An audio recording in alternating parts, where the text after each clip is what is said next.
Salamat sa Panginoon sa bawat isa na naririto.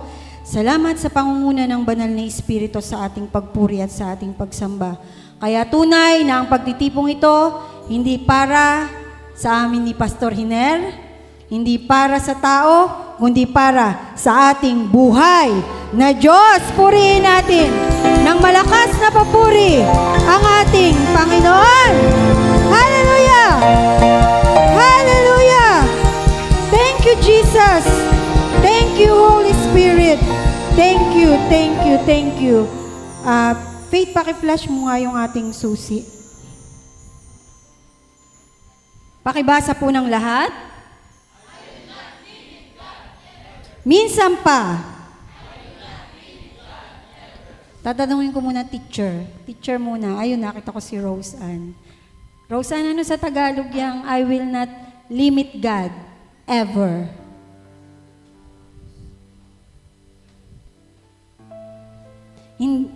Hindi ko lilimitahan ang Panginoon kailanman. Tama ba? Amen, tama. Ngayon, meron akong isang tanong. Uy, nandito si Leonard. Wala ka pasok? Very good. Nag-aalala kami kasi si Sir anong pangalan nito? Si Sir Clement. Galing ka di ba sa MY? Sana no? Bakit wala kang day off pag Sunday? Wala lang. Pero siya natapat na Sunday and day off. Ng rest day. Ayun. Ngayon lang. Pero praise the Lord Nag-aalala kami kasi sa'yo ni Pastor. Nag-uusap kami nung panahon ni Clement na siya ay na-regular. Nung pumasa siya sa LET, na-regular siya sa MY San. Kaso mong naging labanan, wala siya pag Sunday dito. Sabi pa ni Clement nun, Ate Corinne, the same compensation as a teacher.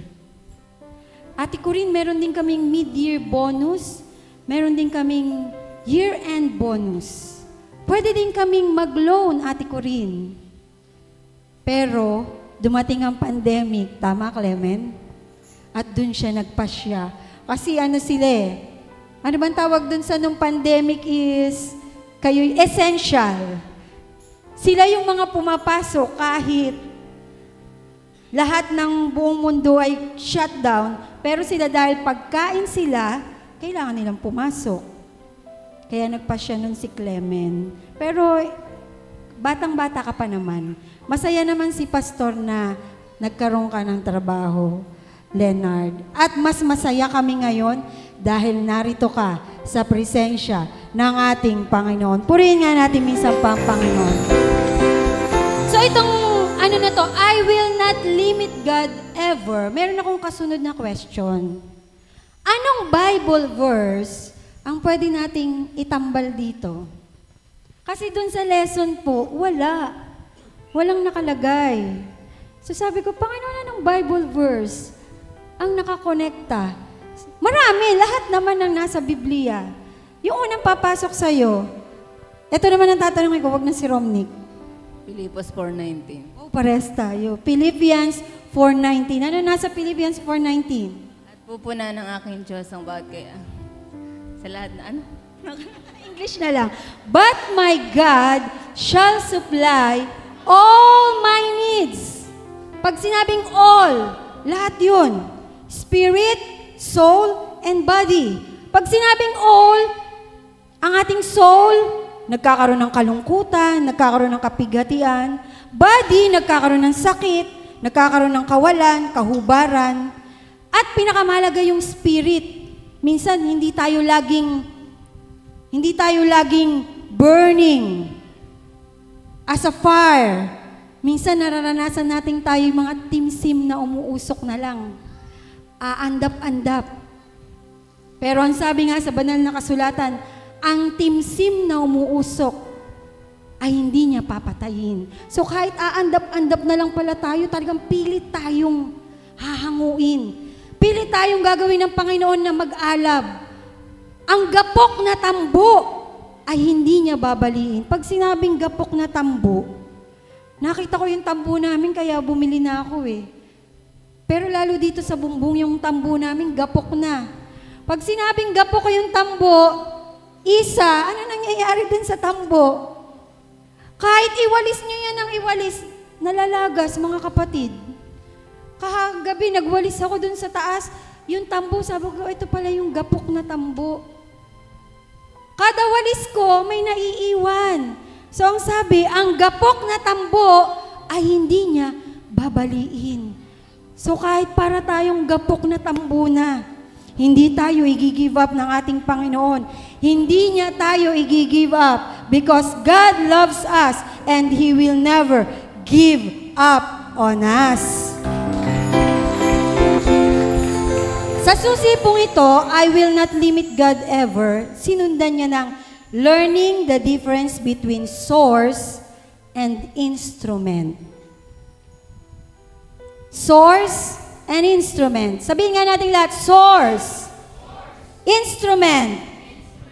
So pag sinabi nating source, yun yung pinagmumulan. And who is our source? Sino ang ating source? God is our source. At ang sabi nga sa foundation faith ni Abraham, the most high God, possessor of Heaven and earth, deliver from enemies and multiply her value. Yan yung foundation faith ha. Nandyan sa inyong mga sobre. Wala yatang sobre itong si Samuel. May sobre ka ba, bebe? Parang ito hindi namin nakikita pagpagawa. Sister Cheche. Nagtitinda ba si Samuel? Kasi hinahanap namin yung mga bata. Mas masarap na nandito sila. Bagamat minsan sasabihin ni Pastor, parang kakain lang tas magbabasketball na. Pero mas gusto namin na nandito sila. Bakit? Nahihiwalay sila sa takbo ng sanlibutan. Kaya kahit minsan makulit, kahit minsan sila pa yung demanding, dagdagan mo ng ulam, Ate Corinne. Oh, ba, parang pagod na pagod ka. Pero hinahanap namin sila. Kasi nalalayo sila sa takbo ng sanlibutan. So, the most high God, that's the foundation faith of Abraham, nandun yun. Medyo madilim lang ang napagawa ng ating mga kapatid.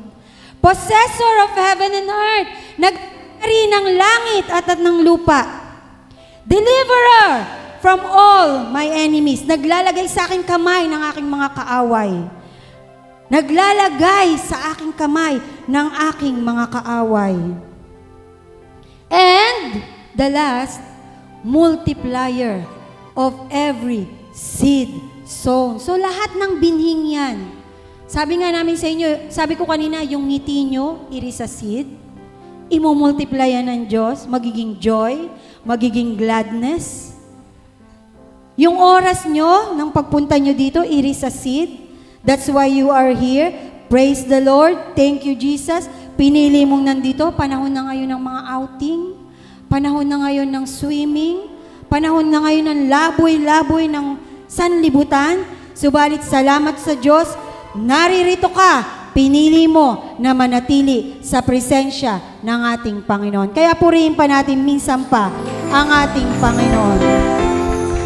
Sa susi pong ito, yung ang source and instrument. Meron tayong tinatawag na source at walang iba kundi ang ating Panginoon lang. Siya lang ang pinagmulan ng lahat, lahat, lahat.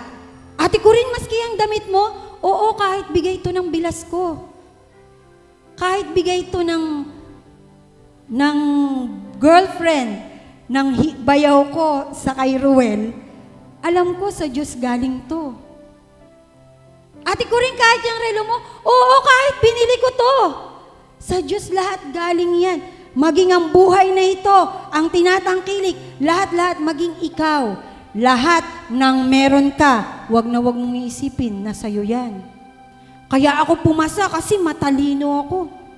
Kaya nakapagpatayo ako ng bahay kasi nag-ipon ako ng maraming pera.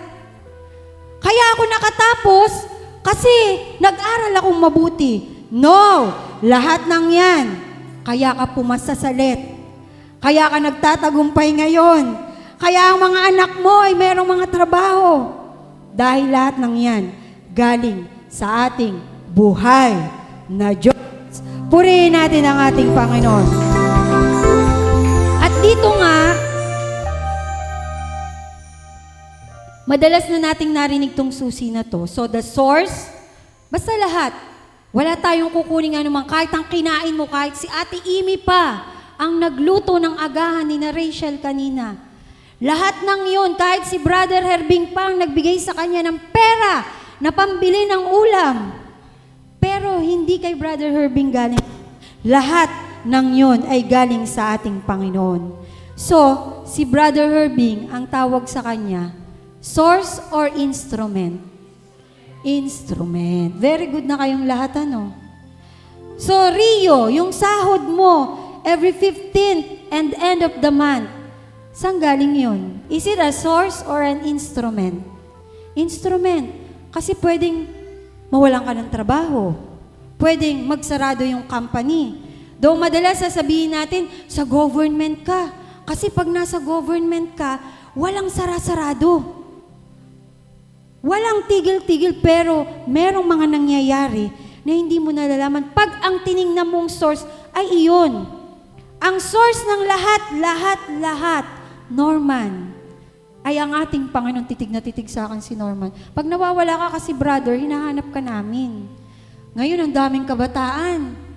Uma-attend na ng Friday. Sabi ni Marjo, napasyal ng Friday. Naku, ang dami palang pinapakain ni Tio Hinar pag araw ng Friday. At kinapos ng kanin, syempre, magsasacrifice. Yung nakatira, si Lay, si Raymark, hindi sila attend eh. Ewan namin, yung dalawang kasama namin sa bahay, hindi nahahamon. Nakakalungkot. Si Raymark, pinili na lang maglaba pag araw ng Biyernes, tagalaba ni Lay, ng isang tambak na damit. Hindi sila nahahamon na, wow, etong aming mga kapatid, from Isla, nagbibiyahe, sumasama sa Bible study. Kasi minsan, nasa labas yung iba. Lalo na pag morong, uy, huwag ka sa labas. Maski ang Brother Pipit nalulungkot. Kaya si Rio, pilit kong pinapapasok. Kasi, yung iba sasabihin, mainit sa loob. Pero kaya ka umattend para sa gawain, hindi para maginhawahan. So kung lahat kami nasa loob, lahat kami naiinitan. Kaya makisama ka na, makijoin ka na sa naiinitan. Makijoin ka na sa nasisikipan. Kasi sa labas, iba, ang dami mong makikita. Sabi nga ng Kuya Pipit, nagkukwentuhan yung mga kabataan, may sariling topic sa labas. Malulungkot ka minsan. Paglabas mo, mag-CR ka, makikita mo yung ibang kabataan, nagse-cellphone, nagkukwentuhan. Pero, hindi naman natin kailangang hatulan. Dahil katulad ni Paul at ni Peter, madalas nasa labas. Pero pag nagsalita sila, alam nila ang mensahe. Alam nila ang mga sinasalita at iyon ay kanilang isinasagawa. Kaya natutuwa po kami sa ating mga kabataan. Kaya idalangin nyo na lagi kami may panluto pag araw ng Friday. Pero hindi, natatawa kami minsan ni Pastor. Alam nyo, minsan 1 kilo lang yung binili ko, nagkakasya sa aming lahat. Pero salamat, ang Diyos nga nagpupuno. Huwag kayong maano. Natutuwa kami, nagagala kami tuwing araw ng Friday, na nandun kayong lahat, sama-sama tayong kumakain, nagkakagalak, dahil papunta tayo sa gawain. Ngayon kasi ang sanlibutan, nagagalak na sama-samang pupunta sa outing, nagagalak na sabay-sabay, manonood ng teleserye. Di ba? Ang kagalakan natin yung mga spiritual na bagay. So, alagaan natin yung ating source. Dahil sa susing to, yung paulit-ulit pong naririnig ninyo, si Oral Roberts, meron siyang isang tiyuhin na merong orchard. Pag sinabing orchard, nandun yung iba't ibang puno. Sabi nga dito, merong apples, peaches, ito po ay mga fruits na nasa ibang bansa. Wala tayo nito. Meron man, hindi natin mapapasarap ng kasing sarap ng kanila kasi yung climate. So merong apples, puno ng peaches, puno ng apricots, cherries, pears, grapes, berries, and other kinds of fruits. Na tuwing Pasko lang yata natin natitikman yung iba. Nakakabili tayo minsan-minsan lang. Itong tito niyang to, pinagpala ng Panginoon. Kasi lahat ng inaani nila, wow, yan si Jairos. Hi, Jairos. Huwag kayong magtatampo kay Ate Corina kasi natutuwa kami pag nakikita namin kayo sa loob. Gumawa din yan kahapon. Tama ba, Jairos? Pangalawa mo palang beses gumawa? Tama nga. Tama daw, umami naman yung bata. Masarap kasi na nakikita namin kayo dito. Kasi ibig sabihin, Jason and Lee, pag nandito sila, wala sila sa barkada. Wala sila sa lugar na pwedeng matempt sila. Na pwedeng, uy, Jairos, eto, manood tayo ng X-rated, oh. May load ang cellphone ko. Pwedeng, Jairos, halika, mag-inom tayo. Kasi pag nandito sila, bagamat nagbibiroan ng mga yan, nagtutuksuhan, masaya sila na ginagawa ang gawain ng Panginoon. So itong uncle na to ni Oral Roberts, masagana siya. Dahil meron siyang mga puno na namumunga ng mga prutas na ito, na dinadala sa market at ito nga naging source of living nila. Napag-aral ang mga anak at maging sina Oral Roberts, nabiyayaan sila ng income na to na lahat ng prutas dadalhin sa market, mabebenta, mauubos. Naging masagana. Pero merong isa silang prutas na doon sikat na sikat ang tito niya. Yun yung Alberta peach.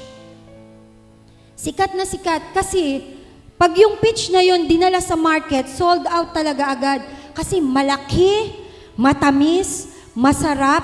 Hindi katulad ng ibang peaches. Wala tayo nun eh. Yung peach is color orange siya. Makikita nyo yan madalas sa fruit cocktail. Meron doon.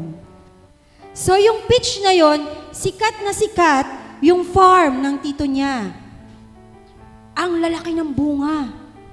Kaya naiibenta niya ng mahal. Subalit, paglipas ng panahon, nag-aral na si Oral Roberts, nalayo na siya doon, minsan pumasyal siya muli sa orchard ng kanyang uncle at nalungkot siya.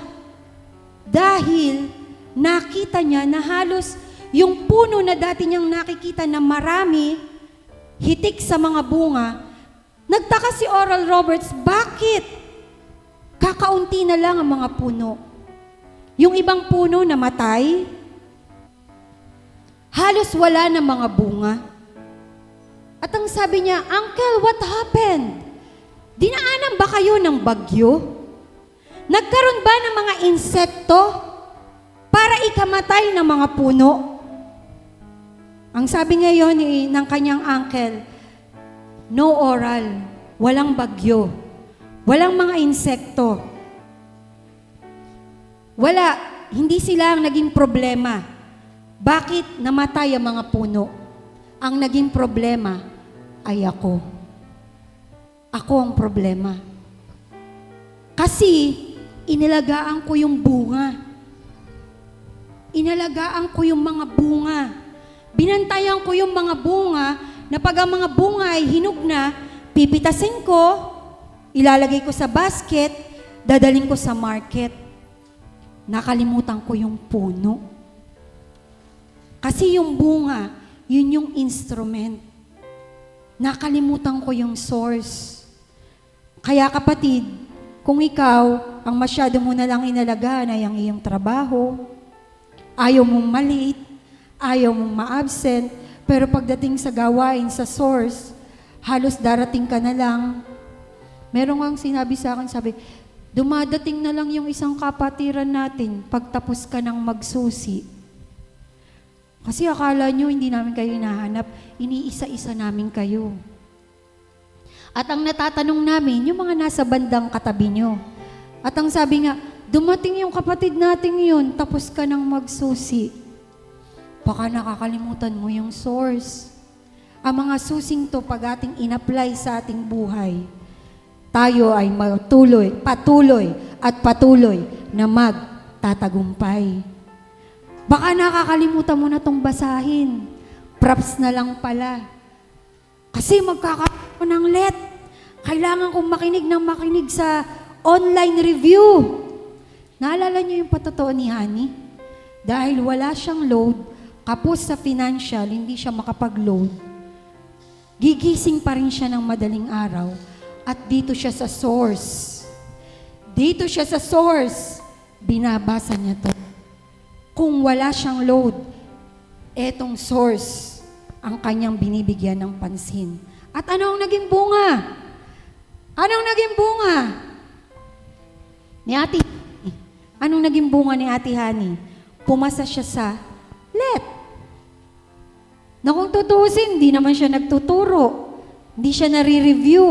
Wala din siyang pera para mag-enroll sa mga review center. Subalit, dahil hindi niya kinalimutan ng source. Hindi niya kinalimutan ng source. Kaya yung I will not limit God ever. Wag yung pagkailangan lang, wag nating gawing ambulansya ang gawin ng Panginoon. Yung pag may sakit ka lang, yung pag may kailangan ka lang, don't limit it. Sabi nga ng uncle niya,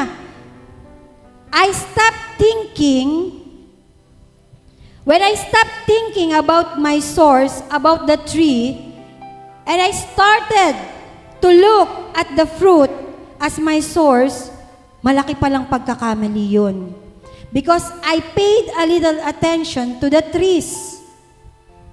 Nakalimutan niya yung puno. So yung ating source, ang Panginoon, alagaan natin.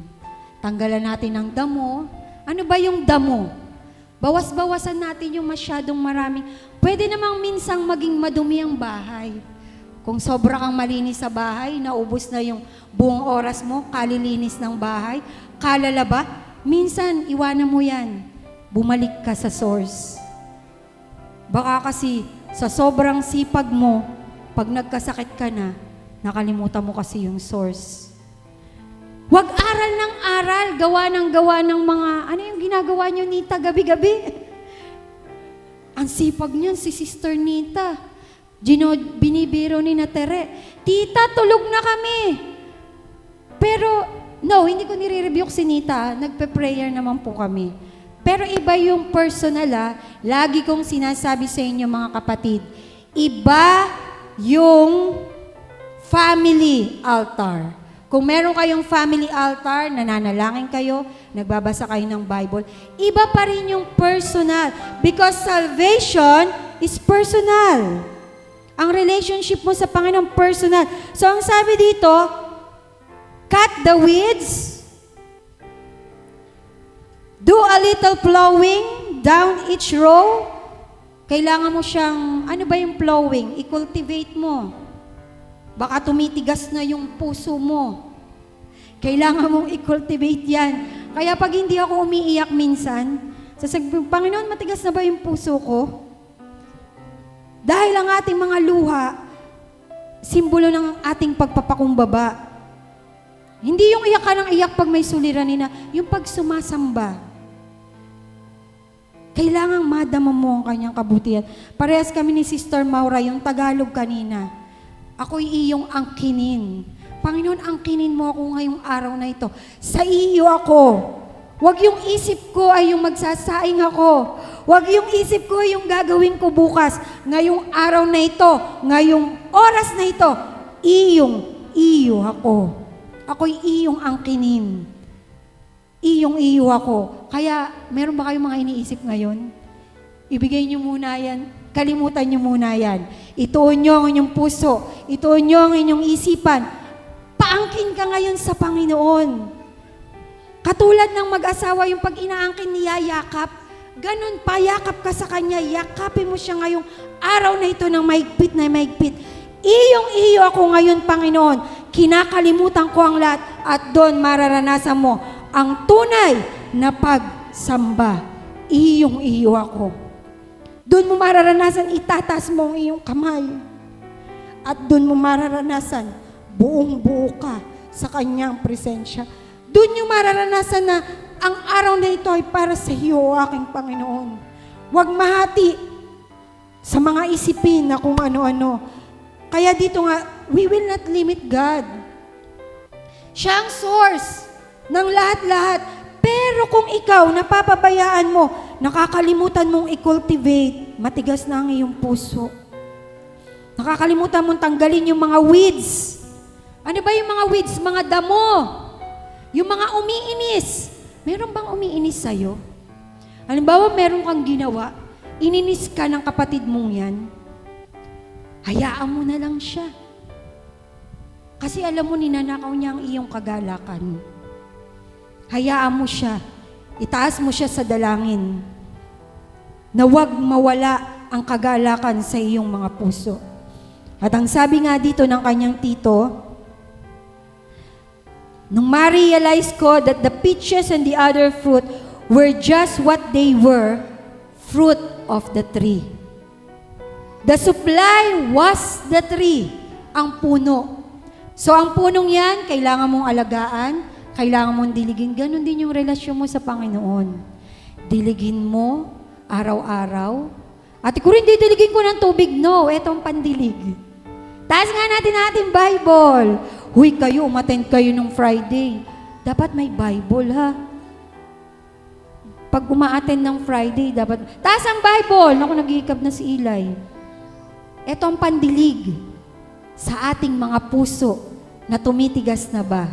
So, diligin nyo, 1 hour, 2 hours, 3 chapters, 4 chapters, 5 chapters, 10 chapters a day. Huwag makalimutan.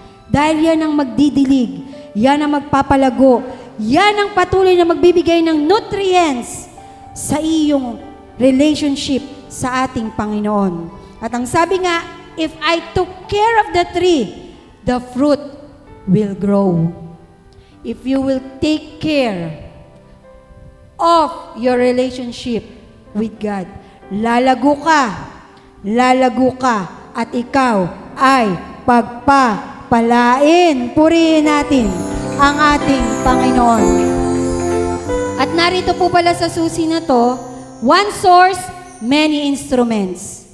Dito sa susi na to, dito ipinakita ni Dr. Oral Roberts nung nagpunta siya sa Israel. At doon niya nakita ang Jordan River. Yung mensahe ni Brother Jeremiah, ang Jordan River pala, ang pinagmumulan lang niyan ay ang spring from Dan. Nagsimula daw siya dun sa spring. Pag sinabing spring, Sir JL, matalino to eh. Ano ba yung spring? Sabihin nyo ang lahat, spring. Ano ba sa Tagalog yung spring? Nagsibol. No. Spring, yung water, form of water. Pag spring, bukal. Tama ba ako? Sino science teacher? Teacher Nita, ang spring ay? Tama, bukal. So pag sinabing bukal, dun daw sa lugar ng Dan, merong spring. Marami bang tubig na lumalabas dun, Romnick? O marami? Anong mas marami, yung waterfall o yung spring? Waterfall! Kasi ang waterfall galing sa bundok. Yung spring po, mahina lang. At ang sabi ni Brother Oral Roberts, nanggagaling pala dun sa spring. Yung spring na hindi malaman kung saan nagmumula. Tuloy-tuloy. Sinundan daw niya, may car siya. At nakita niya, dumiretso sa Jordan River. Lumaki. Dumiretso pa sa iba. Dire-diretso. Nagbibigay. At ang katapos-tapusan, yung Dead Sea. Pagdating sa Dead Sea, close. Walang ibang labasan. Kaya nagiging Dead Sea. So from the spring of Dan, naging Jordan River, naging Sea of Galilee, nandito. Yung dagat ng Galilea. Doon ginawa yung mga himala.